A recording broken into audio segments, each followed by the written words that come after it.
नमस्कार दोस्तों। आज फिर मैं आपके लिए ज्ञान से भरी एक कहानी लेकर आया हूं। ये कहानी है गौतम बुद्ध और एक दुखी भिखारी के बीच की बुद्ध कहानी है, जिससे जीवन का बहुत अच्छा ज्ञान मिलता है। एक बार महात्मा बुद्ध एक गांव में अपने शिष्यों सहित घने पेड़ीज की छांव के नीचे बैठे। आसपास के गांवों से बहुत से लोग अपनी मानसिक समस्याएं लेकर महात्मा बुद्ध के पास आ रहे थे। महात्मा बुद्ध उन सब की मानसिक परेशानियों का समाधान देते। सब लोग खुशी खुशी अपनी समस्याओं का समाधान पाकर वहां से लौट रहे थे। वहीं से कुछ दूर बैठा लोगों को बुद्ध के पास जाते देख एक दुखी भिखारी अपने भाग्य को कोसता हुआ यही सोचने लगा कि अभी कुछ देर पहले तो ये लोग दुखी मन से मुंह लटकाए उन महात्मा के पास गए थे, और अब इतना खुश होकर कैसे वापस लौट रहे हैं। आखिर माजरा क्या है? जरा मैं भी जाकर देखूं कि वो महात्मा ऐसा कौन सा खजाना बांट रहा है इन लोगों को। वे इतने प्रसन्न हुए कि उनके चेहरे लाल हो गए। जब वो दुख भिखारी कुछ नजदीक गया तो उसने देखा कि ये महात्मा तो लोगों को प्रवचन देकर लोगों के दुख का निवारण कर रहे हैं। यह देखकर भिखारी के मन में भी तीव्र इच्छा हुई कि क्यों न मैं भी इन महात्मा को अपना दुहक बताऊं। मुझे भी अपने दुख का समाधान अवश्य मिलेगा। बस फिर क्या था, समाधान पाने की लालसा लिए भिखारी महात्मा बुद्ध के सामने पहुंचा और हाथ जोड़कर प्रणाम करते हुए बोला, हे महात्मा बुद्ध, मैं भी लोगों की मदद करना चाहता हूं। मुझे लोगों की मदद करने की बहुत इच्छा है, लेकिन मैं कैसे मदद कर सकता हूं? मैं बहुत गरीब हूं।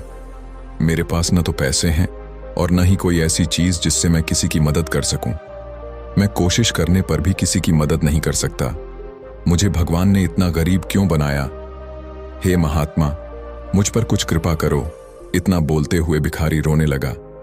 महात्मा बुद्ध बोले, आप बहुत अज्ञानी हैं, क्योंकि आप अभी तक इस भ्रम में जी रहे हो कि तुम्हारे पास कुछ नहीं, जबकि दूसरों को कुछ देने के लिए तुम्हारे पास बहुत कुछ है।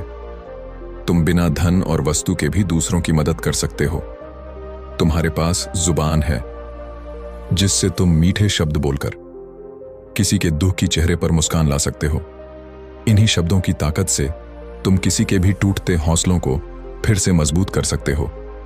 इन शब्दों की शक्ति से आप किसी के भी मन में सकारात्मक विचारधारा के बीज बो सकते हैं और उसे गलत रास्ते पर जाने से रोक सकते हैं। तुम्हारे दो हाथों से किसी भी कमजोर या लाचार व्यक्ति की सहायता कर सकते हो। आपके दो आंखें किसी अंधे को रास्ता दिखा सकते हैं। तुम किसी के लिए दुआ कर सकते हो। यह हो सकता है कि उनके बुरे काम फिर से हो जाएं। आप किसी के अच्छे स्वास्थ्य की कामना कर सकते हैं, लेकिन अज्ञानतावश तुम अब तक इस बात को समझ नहीं पाए और इस भ्रम में अब तक जीते रहे कि तुम्हारे पास मदद करने के लिए कुछ नहीं। करने के लिए धन और वस्तु का होना अनिवार्य नहीं है। बिना धन और वस्तु के भी हम कई प्रकार से लोगों की मदद कर सकते हैं। महात्मा बुद्ध के ज्ञान से भरे ये सुंदर शब्द सुनकर भिखारी के चेहरे पर मुस्कान आ गई और वह खुशी से झूमता हुआ वहां से चला गया। इस बुद्ध कहानी से हमने क्या सीखा? दोस्तों, महात्मा बुद्ध की इन बातों से बहुत कुछ सीखा गया। आजकल बहुत से लोग यह सोचकर दुखी होते हैं कि मेरे पास ये नहीं है, बल्कि जो आपके पास है उसी में संतुष्ट रहना सीखें और बिना मतलब के लोगों की मदद करें।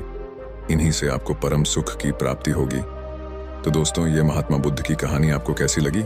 कमेंट में जरूर बताना। नमो बुद्धाय।